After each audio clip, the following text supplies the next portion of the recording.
China has even in the past put out maps which claim the territories which are not China's, which belong to other countries. This is an old habit of theirs. It is not something which is new. It started in the 1950s. These are very much part of India. We are very clear what our territories are. This government is very clear about what we need to defend our territories. Just making absurd claims doesn't make other people's territory yours. Let's be very clear on that. One part of me is still amazed how we put up with the situation till 2019. You want to see the change? Go to Lal Chowk.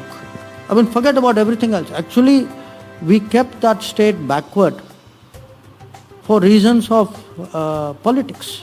I saw how the rest of the world used this issue to pressurize us, to damage us, to tighten us when they wanted.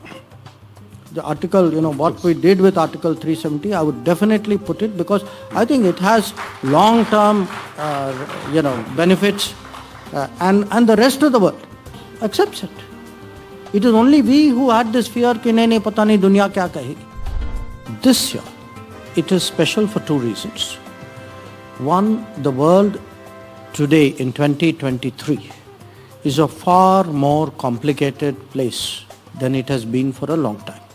The second reason is, in such a situation, who can step forward and try to find a middle ground? So which country is in a position today to address both divides, to help find a common ground, help search for a solution? And such a country, should not be just be neutral. It should also be a country that commands respect, which has had achievements to its own credit, and that country happens to be India.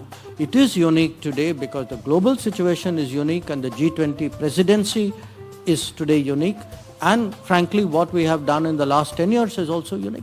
We are doing our presidency in a truly global manner. Those who are global south know inside that they are global south. China. Let me repeat. Those who are really global south know really inside that they are global south. Global south is partly a reflection of development, obviously a reflection of income, a reflection of history, what happened to them 100 years ago, 200 years ago. But at the end of the day, global south is a place in the heart. You have to behave like global south to be part of global south.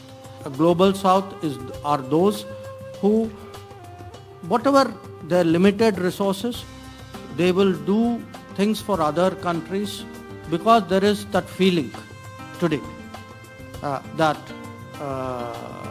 we are part of a family, that your problems are my problems. I don't think India should be depicted as a China plus one. I don't think you're being fair to yourself. I would say countries will invest in India, we ourselves will invest in India when we actually show our capability, our competitiveness, we create the infrastructure, we have the human skills, we have the institutional basis to become a modern economy which is contributing more to the global economy.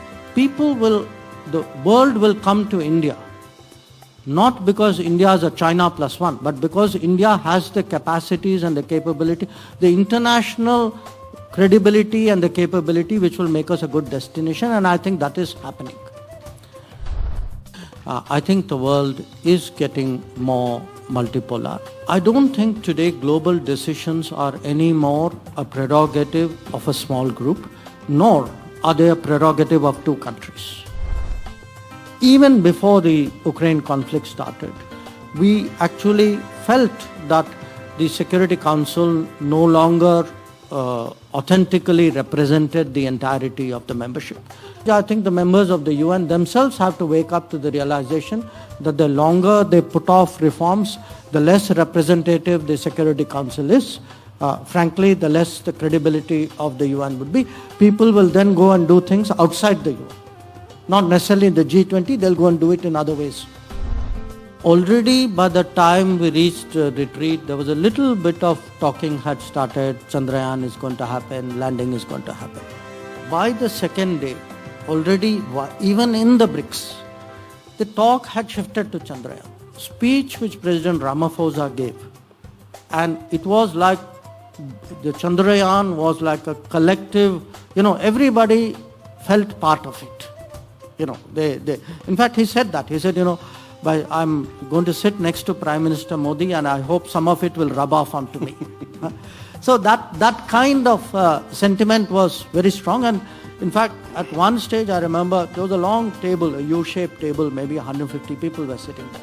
And people just spontaneously got up.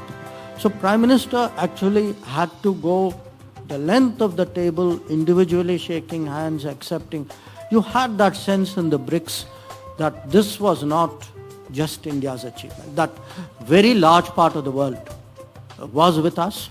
That, as President Ramaphosa said, your achievement we see as our achievement.